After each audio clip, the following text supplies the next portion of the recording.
vamos a pasar a conocer un poco sobre los modelos de contratos que tenemos por parte de CFE cuando hablamos de sistemas solares interconectados.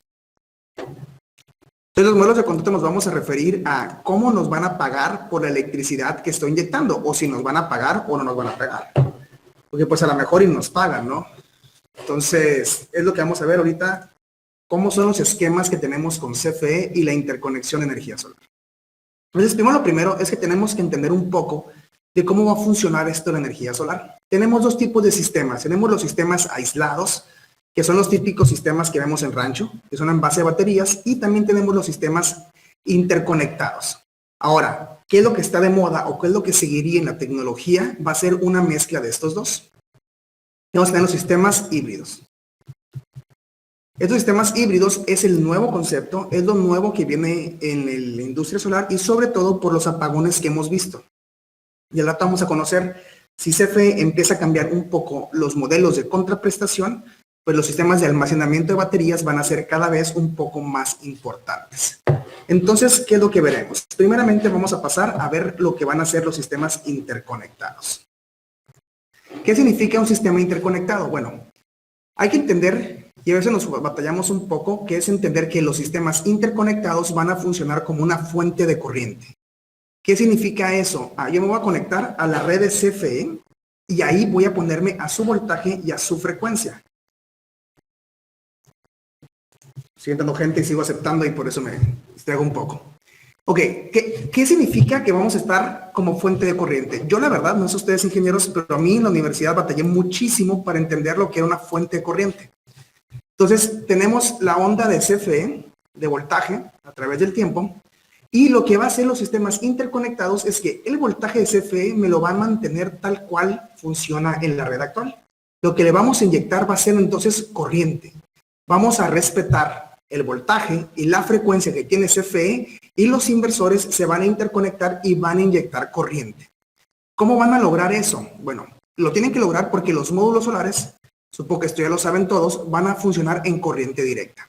Y para conectarnos a la red de CFE vamos a necesitar AC.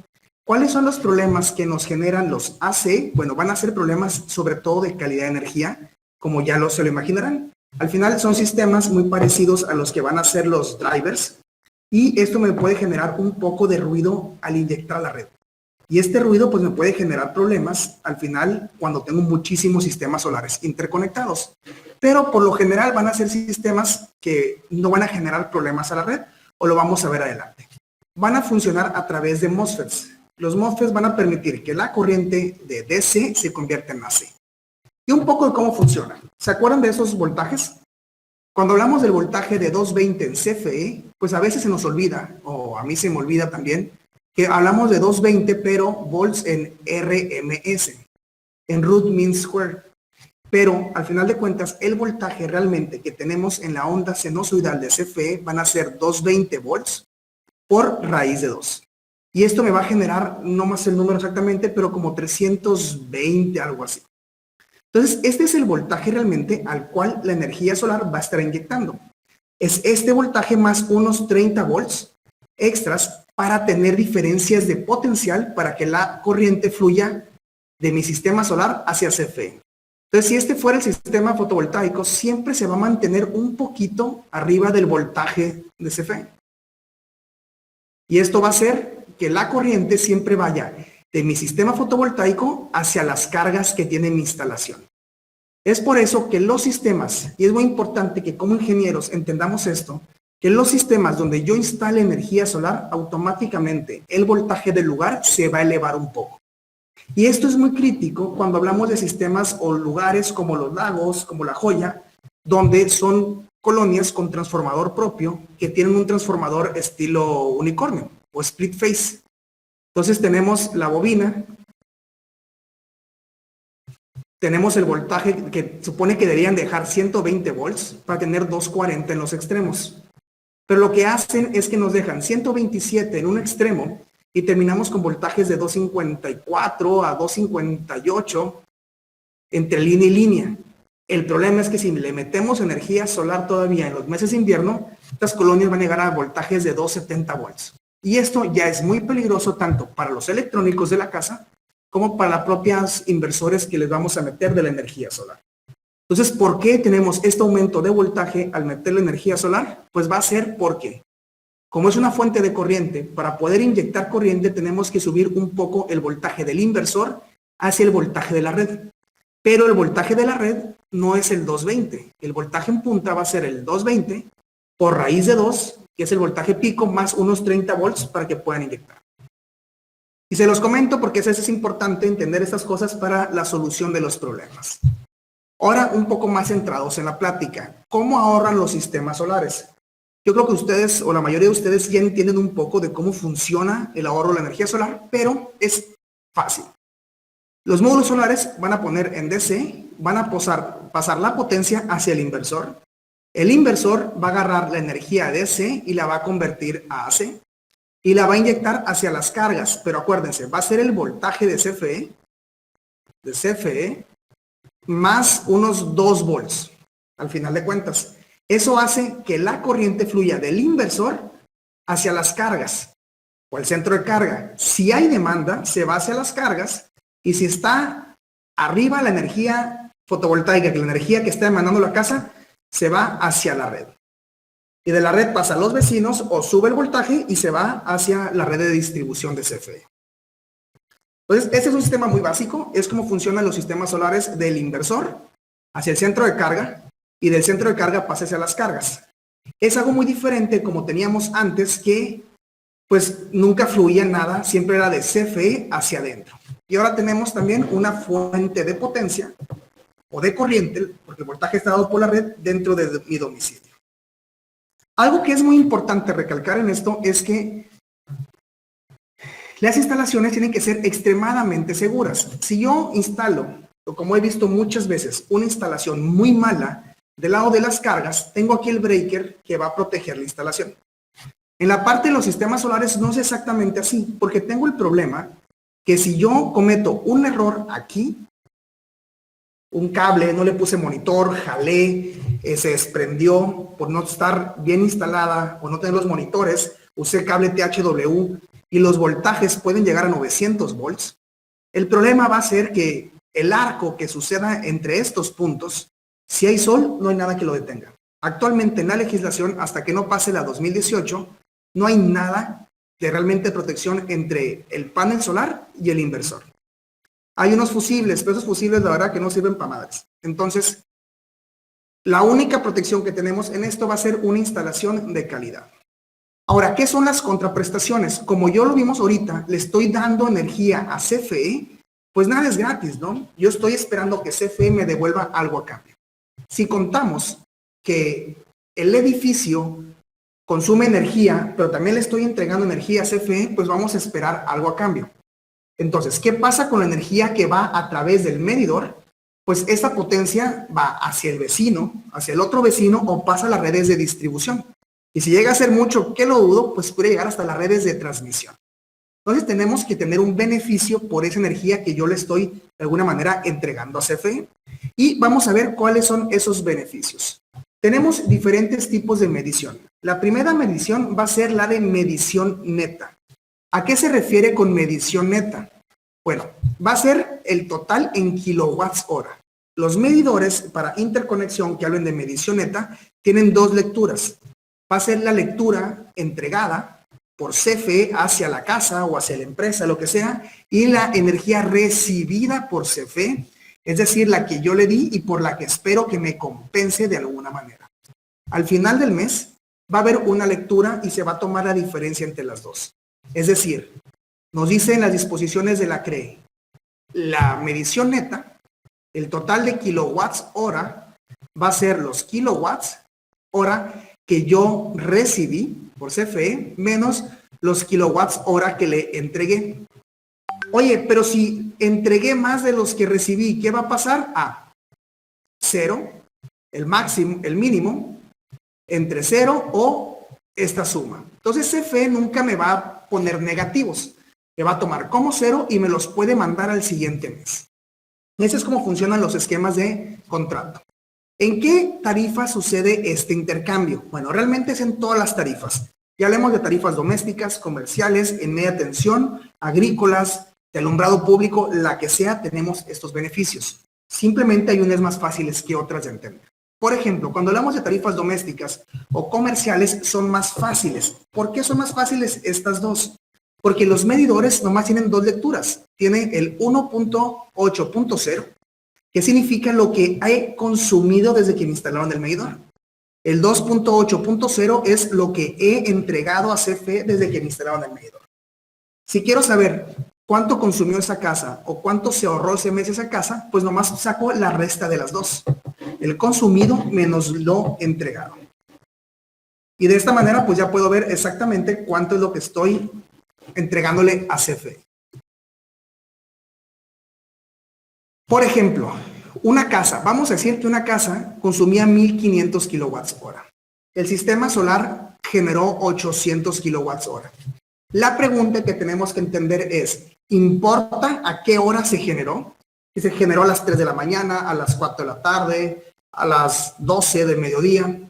Pues la verdad es que a través de este beneficio que nos da CFE, que es la medición neta, no importa. Porque kilowatt que yo genere a través de energía solar es un kilowatt que o le voy a entregar a CFE o lo voy a dejar de contar. Un problema muy común, voy a regresarme un poco, es explicarle al cliente qué pasa con la energía solar cuando no estás.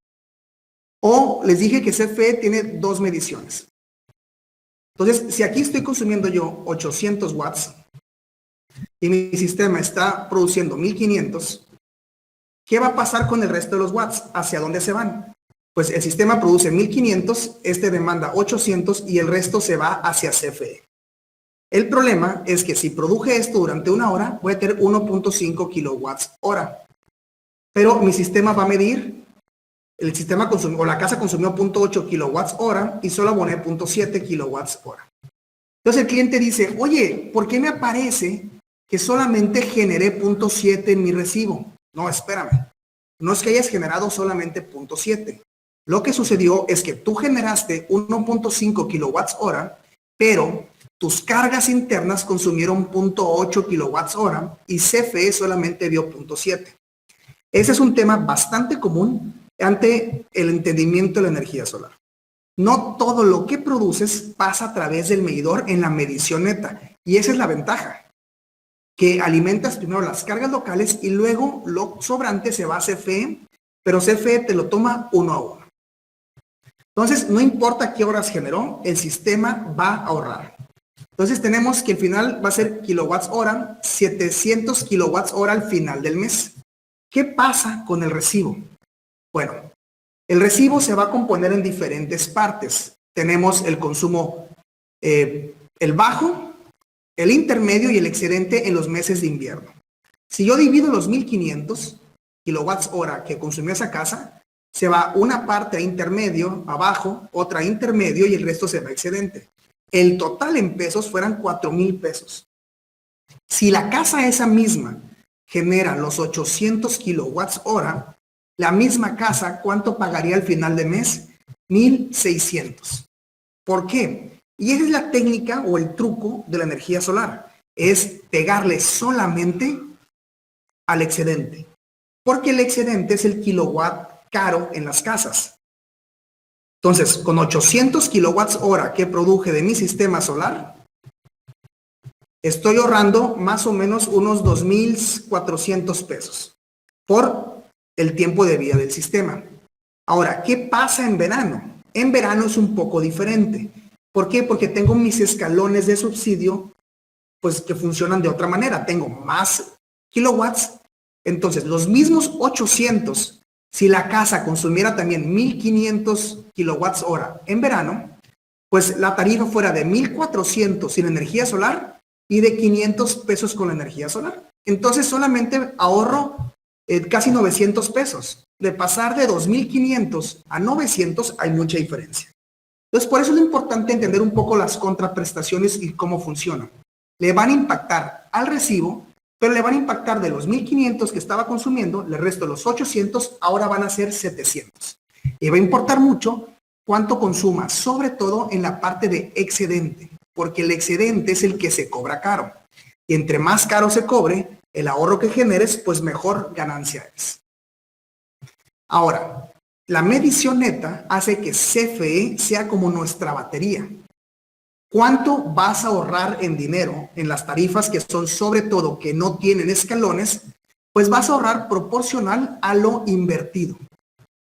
Es decir, si yo tengo una tarifa, por ejemplo, comercial, que todos los kilowatts hora cuestan 4 pesos, pues entre más energía solar ponga, más ahorro. Lo importante en esto es que no tengo que dejar baterías o sistemas especiales para almacenar energía. Yo le entrego 1 kilowatt hora a CFE y CFE, de muy buena gana, me lo regresa a la hora o el mes que yo le pida. Pero, ¿irá a durar esto? ¿Será conveniente para CFE? Y ese es el punto de mi plática. Entender un poco también cómo funcionan estos temas de las tarifas o qué está pasando internacionalmente o aquí ha pasado en otros lugares. ¿Cuánto me puede costar un 12 pack de cerveza? Digamos que me cuesta unos 120 pesos, a 10 pesos el bote, en el Oxxo o en algún expendio. ¿En cuánto me lo venden en el estadio? Me lo pueden vender en 30 pesos la cerveza, 60 pesos el vaso doble. Entonces, aquí estoy viendo una diferencia de precios. ¿Por qué tengo esa diferencia de precios? Bueno, porque si yo voy y lo compro directamente al Oxxo, pues el Oxxo tiene menos infraestructura que si voy y si lo compro en el estadio. El estadio tenemos que tomar en cuenta toda la inversión que ha hecho. Es decir, el costo del estadio, el costo de los jugadores, el costo de la infraestructura, de la publicidad, del servicio de tickets. Hay muchos otros costos que están dependiendo del estadio. A diferencia de si me compro cerveza y me la tomo en la casa. Entonces, un poco de la medición neta, lo que sucede es como si yo comprara cerveza o pongo mi fábrica de cerveza, voy y se la entrego al estadio y luego se la pido. Oye, estadio, aquí tengo 1 kilowatt hora que equivale a una cerveza, te lo entrego durante el día, voy al estadio, les dejo la cerveza y en la noche se las pido de vuelta. Oye, pero no me cobres más. Yo ya te dejé la cerveza durante el día. Y el estadio me puede decir, oye, espérame. O sea, sí es cierto, sí me dejaste cerveza durante el día, pero solamente me ahorraste lo que me cuesta a mí en la Tecate. De hecho, a mí me sale más barata que a ti.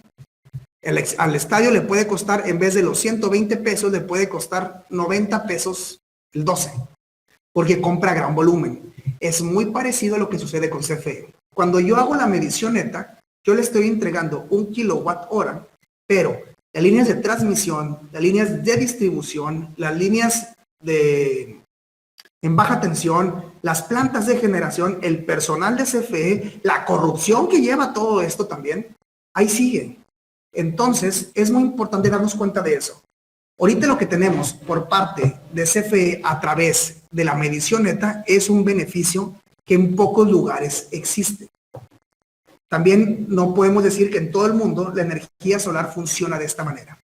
En México, esto se hizo como un incentivo para apoyar la incorporación en gran escala de la energía renovable. ¿Cuánto más pueda durar esto? No lo sabemos. Pero probablemente sí vengan cambios. La reforma actual, lo que cambió, no toca para nada esto. No tiene nada que ver con la generación distribuida o los sistemas solares en casas. Se los menciono para que vean un poquito de cómo es el esquema de contraprestación. Porque si yo pongo, por ejemplo, paneles solares aquí, en mi techo, en la casa, pues sí, muy padre, tengo los paneles, pero toda esta infraestructura que está detrás sigue existiendo. Y el kilowatt hora que yo le ahorré a CFE, ¿de qué se lo estoy ahorrando? Solamente de la planta de generación. Y no solamente eso, le estoy ahorrando solamente el combustible que usa la planta de generación. Entonces, todos los demás gastos que conllevan las redes eléctricas siguen vigentes. Entonces, ¿por qué estamos haciendo esto? ¿Por qué tenemos este tipo de contraprestación? Bueno, porque es una aceleración a las energías renovables. Y después, ¿qué pasa? Hay muchísimas opciones que puede tener la autoridad para contrarrestar esto. Y uno de esos es el feed-in tariff, que son tarifas de inyección. Es decir, yo genero aquí energía solar y esos son los consumos de mi casa, pero este poquito lo exporto a la red. Entonces, esto Este grosso modo, todo esto que está acá abajo, sí me lo estoy ahorrando de pagárselo a lo que me cobra CFE. Pero este poquito puede decir, la red eléctrica te lo compro, pero al precio que me cuesta a mí el combustible. O en tu contrato de interconexión te voy a cobrar un costo por el backup de todo lo demás del sistema de transmisión y distribución. Entonces, digamos que esta es la energía que se ahorra por parte de CFE. Y esta se la puede ahorrar a 4 pesos si es un negocio en PDVT. Esto que estoy exportando a la red, a lo mejor y en un futuro CFE me lo pudiera empezar a pagar en 1.5 pesos. Entonces, en las dos mediciones puede tomar el 4 pesos, ese sí me lo ahorré, porque se lo dejé de pedir, pero lo que le entrego a lo mejor me paga un diferencial. Ojo, no digo que esto esté sucediendo en este momento o esté planeado, pero son cosas que ha sucedido en otros países. Por ejemplo, en Inglaterra sí es, en Estados Unidos cambia de muchos estados, pero la gran mayoría tienen un aporte por inyectar energía a la red. ¿Qué pasaría si llega a suceder esto? Bueno, es donde los sistemas híbridos o de almacenamiento tendrían grandes sentidos, porque así puedo mover las cargas de cuando cargo las baterías durante el día a las noches. Guardo la energía solar durante el día y esta misma gráfica puedo desplazar esto a la hora pico de mi casa. Esta hora pico por lo general es cuando llegamos del trabajo todos, prendemos los aires acondicionados, prendemos el tostador, prendemos la televisión y es cuando generamos el pico de demanda. Entonces, con un sistema de almacenamiento de baterías puedo mover esto para acá. Al final se los digo como opciones de lo que pueda suceder. Entonces, ¿cómo funcionan los nuevos sistemas? O sea, ¿a dónde va la industria solar generalizada en lugares como Hawái, que la red ya no acepta más variaciones, o como puede ser, por ejemplo, en la Baja? Tengo la red de CFE, pero en el principal tengo un transformador de corriente. El transformador está comunicándose con el inversor. Así el inversor ve el 100% de lo que consume la casa. La energía solar entra al inversor y de la potencia puede viajar hacia una batería o de la batería hacia el inversor. Y tengo cargas críticas de respaldo. ¿Qué significa estas cargas críticas de respaldo? Ahorita que hablamos con las vacunas y todo esto del COVID, bueno, es un refrigerador, por ejemplo, con las vacunas. No quiero que se vaya la luz por nada del mundo. Esto, en dado caso que falle la luz, se corta la parte de CFE, el inversor saca energía de las baterías, la convierte en alterna y le inyecta a las cargas críticas. Esta es una opción de un sistema híbrido. ¿Cuál es la ventaja de este sistema híbrido? Que como el transformador de corriente está viendo todo lo que consume el edificio, pues puedo decirle, ¿sabes qué? No inyectes nada a CFE. Todo quédatelo en las baterías. Saca energía de las baterías durante el día y durante la noche. Entonces son maneras en las que el 100% de energía me las puedo quedar. ¿Cuál es el problema entre estos sistemas? Bueno, es que esta batería de litio vale casi como $4,800. Entonces no son baratas.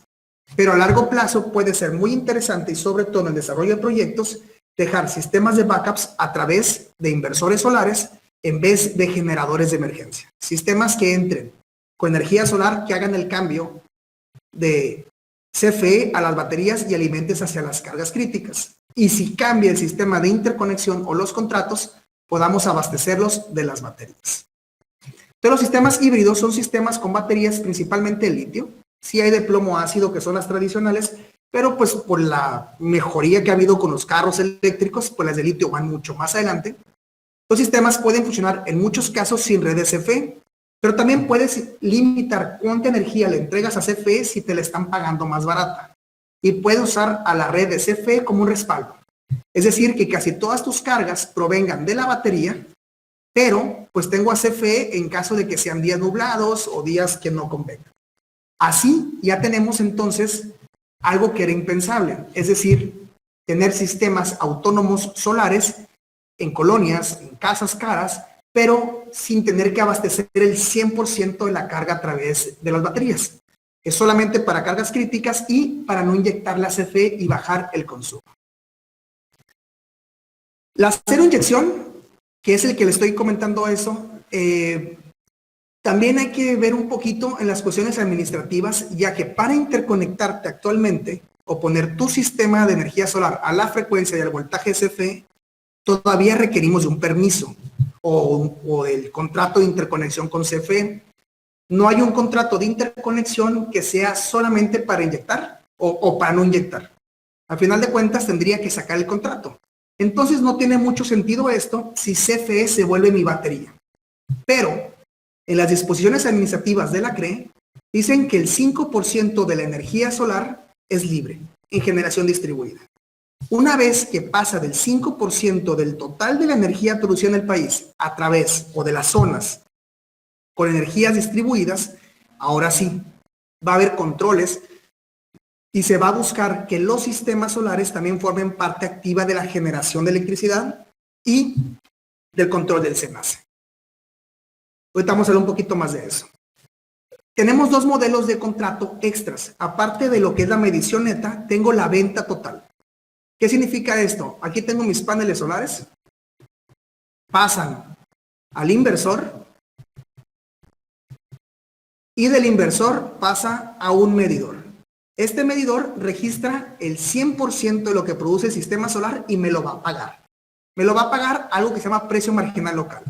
Y también tengo el net billing. Y te les vamos a platicar cuál es cada uno.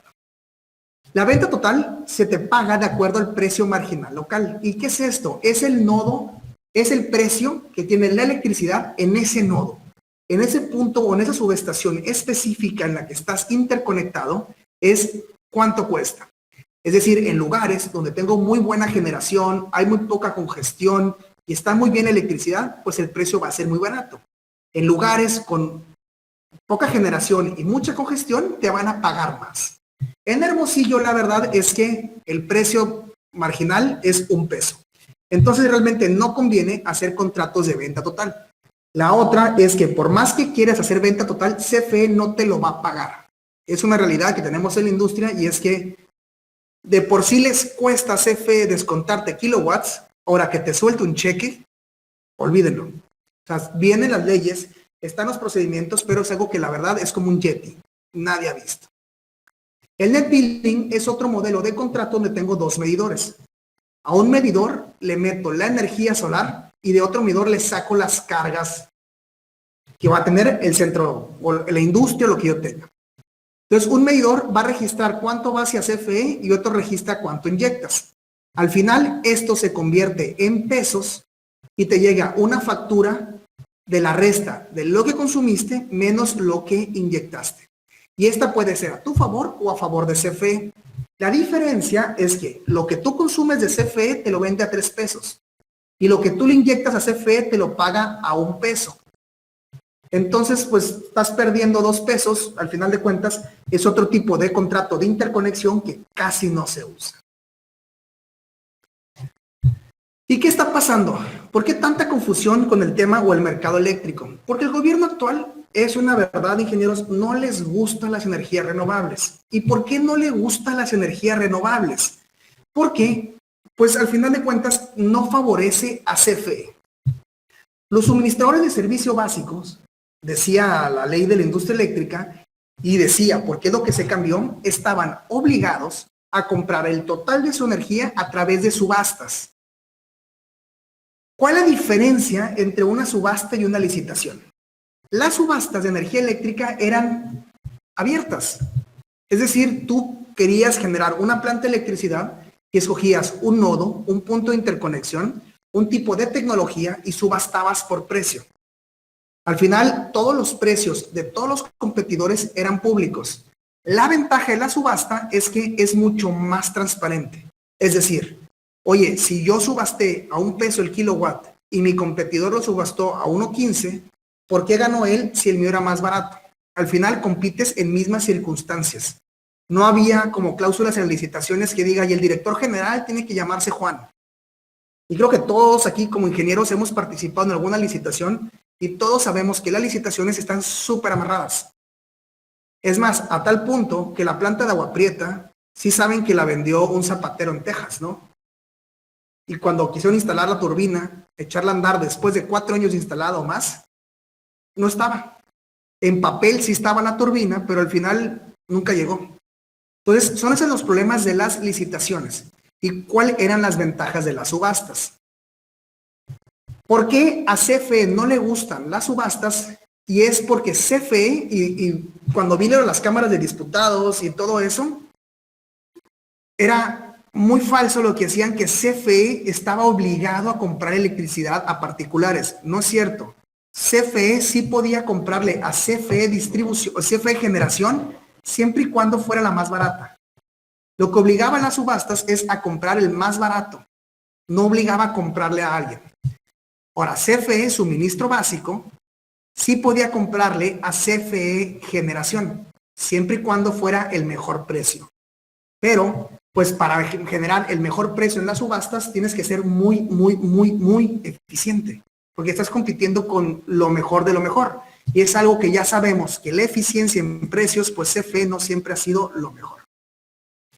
Las energías renovables, al meterse en las subastas, sí tuvieron muchísimos errores, y sobre todo errores de novatos o de principiantes. Y es que las energías renovables se asignaron de acuerdo a la capacidad de megawatts hora que podían entregar y la potencia que estaban inyectando, pero no a la disponibilidad. ¿Qué significa esto? Pues que a ciertas horas la energía solar no van a inyectar potencia y a alguien le tocaba suplir esa energía que la energía solar dejó de inyectar. Ahora, si recordamos las gráficas que vimos ahorita, de a qué horas es el punto máximo de potencia, no es la hora en la que hay más sol. Y esto le pone mucho estrés a las turbinas de generación, porque no todas las turbinas, por el tamaño que tiene el acero, pueden acelerar tan rápido. Entonces, a la hora que baja la energía solar, es justo la hora en que la energía empieza a aumentar. Esto hace que el aumento que vean las plantas de electricidad sea exponencial. Y ese aumento exponencial que ven las plantas de electricidad, pues obviamente lleva un costo. Este costo, sí es cierto, no lo estaban pagando las compañías de los renovables. Pero, pues al final de cuentas, no es problema de CFE o de las renovables, es un problema de cómo estructuraron la ley. Y se podía cambiar, pues obviamente cambiando los esquemas de la ley para que las renovables pudieran pagar por estos problemas. Y al final eso se le llaman los servicios conexos.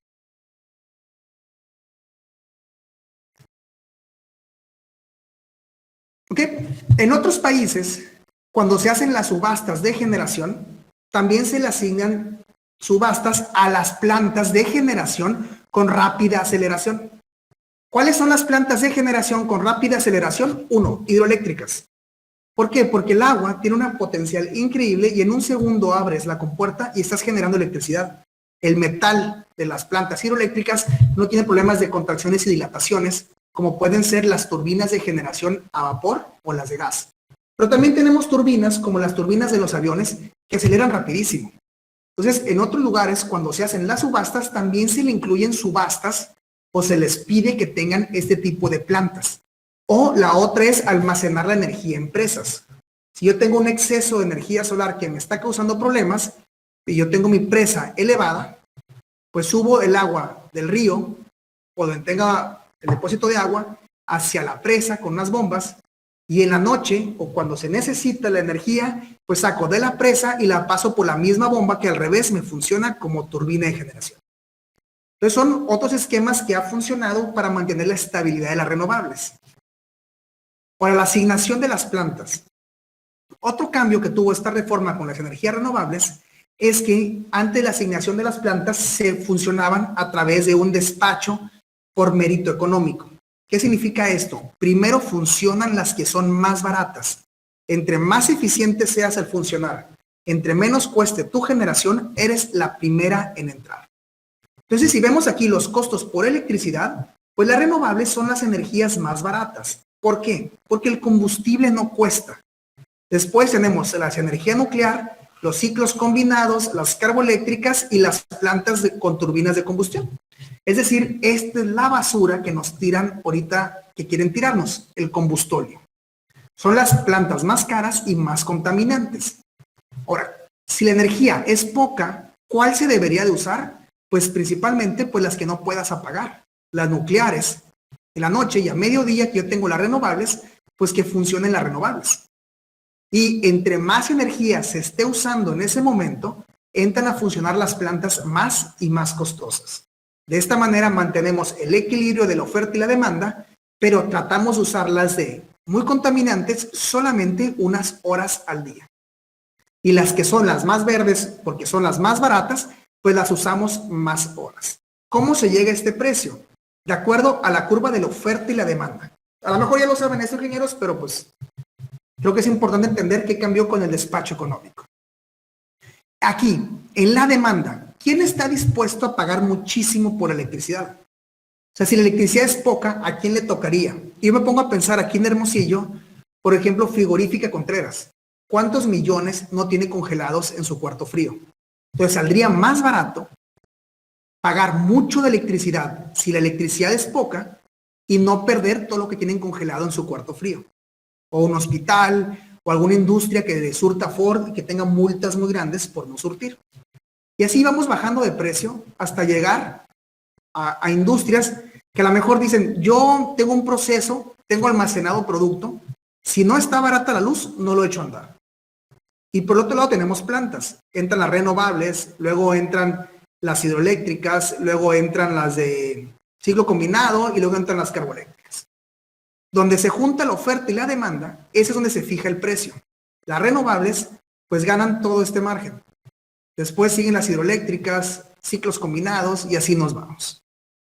Entonces tengo en este escalón por megawatts y la demanda. Este es el precio que se fija a través de las subastas, sobre todo las subastas del día adelante que opera el SENACE, que son las de orden meritorio.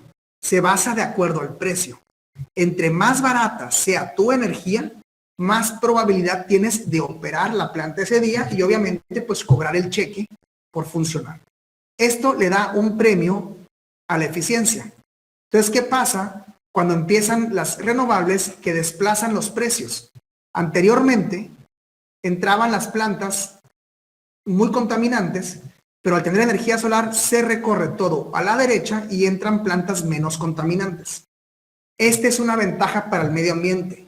El problema es que estas también se pueden acabar en la noche. Entonces, muchas de estas plantas de ciclo combinado tienen que quedar en reserva giratoria. ¿Qué significa eso? Quedan prendidas, pero a una potencia muy baja. Es como tener el carro neutral. Está el carro neutral, no avanza, no genera kilometraje, pero está consumiendo combustible. Como si estuvieras en un Uber y lo estuvieras esperando afuera durante la fiesta para que en la noche te lleve de vuelta a tu casa y le quieras pagar solamente por los kilometrajes que estuviste. Entonces, esto genera problemas. Los beneficios para las hidroeléctricas va a ser, pues las renovables, esta es la ganancia y la que queda con su costo marginal, en la operación, a este precio de echar a andar a esta se le paga a todas las demás. Entonces, entre más renovables tenga, menos plantas costosas se echan a andar. Si cambiamos el sistema a como lo quieren ahora, que es arrancar primero las plantas del Estado y luego las plantas de los particulares, ¿qué va a pasar? La electricidad va a llegar a costar más. ¿Por qué va a costar más la electricidad? Porque lo que movían las renovables ahora va a llegar al punto de equilibrio tomando energías más caras primero. Porque ya sabemos que el Estado no es el más eficiente utilizando los recursos. Entonces, esta diferencia de que primero empezaran las renovables y luego las otras, hacía que el precio de electricidad fuera más barato.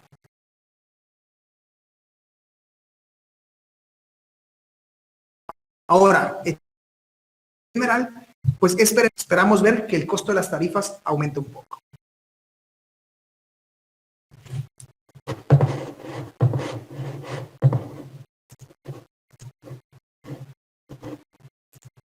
Se me cambió aquí la pantalla. Otra cosa que quitaron en la reforma y que tiene que ver con las energías verdes eran los certificados de energía limpia. ¿Qué son los certificados de energía limpia? Eran un incentivo y una multa al mismo tiempo. Era un incentivo para las energías renovables y una multa para los consumidores de electricidad que no fueran renovables. ¿Cómo funcionaba? Los CELS, el primer año se debería tener el 5% de toda la energía del país que fuera de energías limpias. ¿Quiénes estaban obligados a contratar los CELS o comprarlos? CFE como suministro de servicios básicos. Es decir, tú cuando vas al Costco y compras una tele, no ves si la tele estuvo correctamente importada o no. No le pides el oficio de importación a Costco. ya asumes que por estar en el país automáticamente ya está correctamente importada. Y tenemos entonces que CFE era como Costco. CFE es el encargado de proveernos de electricidad y es el encargado de hacer los trámites o las compras de los certificados de energía limpia. También los que funcionaban a través de contratos legados tenían que comprar su energía limpia. O participantes en el mercado, que en este caso nomás hay uno en el país. ¿Qué significaba esto? Que CFE tenía que producir el 5% de su energía limpia o comprarle los bonos a alguien que lo estuviera produciendo. Entonces, si yo tenía un parquecito solar y generaba energía limpia, pues me correspondía un porcentaje. El total de kilowatts que yo producía, por cada megawatt hora, yo tenía derecho a un cel. Ahora, CFE tenía que comprar cells. ¿A cuánto iban a costar? Pues de acuerdo a la oferta y la demanda. Entre más caros estuvieran los cells, otro incentivo había para poner más parques solares o más fuentes de energía renovables, no solamente solar. Digo solar por estar en Sonora, pero podía ser cualquier otra fuente renovable. Entonces era un incentivo para que los que tenían energía solar le pagaran más y era una multa para las empresas que no tenían fuentes renovables. Tenías que comprarle a alguien que sí tuviera sus cells para poder entrar al mercado. ¿Qué pasó? Bueno, CFE decía que no se le atribuían cells y esto es falso. A CFE sí le tocaban los cells, simplemente que hubo una condición al hacer los cells. Solamente es para plantas nuevas. No se le pueden atribuir a plantas que fueran construidas antes de agosto del 2014. Todo lo que fue después de esa fecha, nuevo, ya tenía certificados de energía limpia. Entonces, si CFE hacía nuevas plantas, sí le tocaban cells. Si repotenciaba plantas viejas, como pasó con la nuclear de Laguna Verde, o como otras hidroeléctricas, si mejoras las turbinas y tienes más kilowatts, o más megawatts en este caso, la diferencia sí te tocan cells. Entonces, ¿cuáles eran las ventajas para nosotros? Que la nueva energía tenía un incentivo extra para generarla de manera verde. A diferencia de como hubiera sido si a las plantas anteriores de CFE también se le entrega cells. ¿Por qué? Porque todas las hidroeléctricas de CFE, pues automáticamente van a contar con los certificados y el precio del certificado se cae.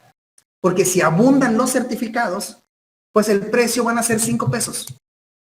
Pero si los certificados fueran solamente para plantas nuevas y cada año se requiere un porcentaje más alto, es decir, 5, 5.6, 6, 7, 8 y cada año subir un porcentaje, la demanda por cells aumenta y eso es un beneficio extra para los parques solares o tus instalaciones solares también pueden atribuir cells. ¿En qué afecta a nosotros en el tema de la energía renovables que vemos muchos? Es la generación distribuida por el momento no se toca. Sigue exactamente igual. Sigue estando como estaban anteriormente. Se esperan cambios en los próximos meses o años en las contraprestaciones, lo que les hablé al principio de la medición neta. Es decir, que a lo mejor te paguen por recibir la energía, una cantidad menor a lo que cuesta el kilowatt, o tengas que contratar por kilowatt de energía solar, como en España que había un impuesto solar, que va a ser un pequeño cargo, no sabemos del tamaño, ni sabemos cómo lo van a hacer, ante la disponibilidad de las plantas, porque tú tienes energía solar, como un contrapeso.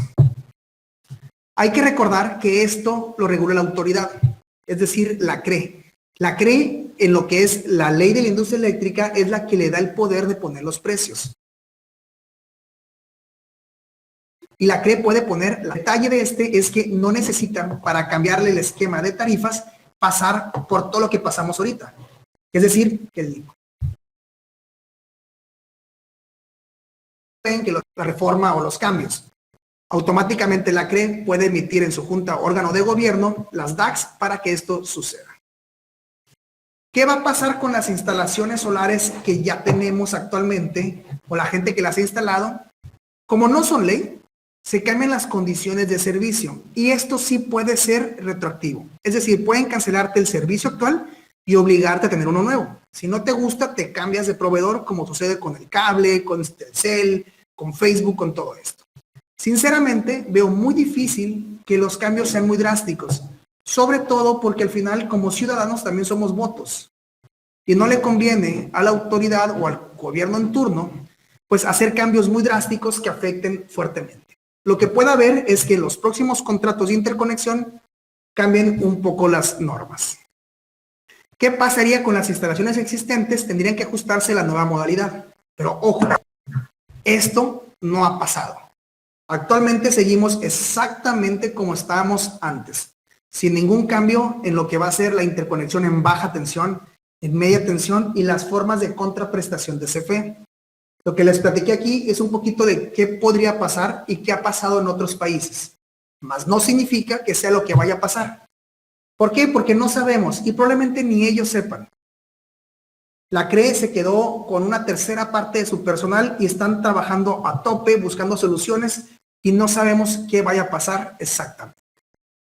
Entonces, con esto acaba mi pequeña presentación. Duramos unos 50 minutos. Cualquier duda que tengan me la pueden poner en el chat o pueden prender su micrófono. Igual tengo muchas más presentaciones que podemos sacar de ahí para contestar cualquier duda.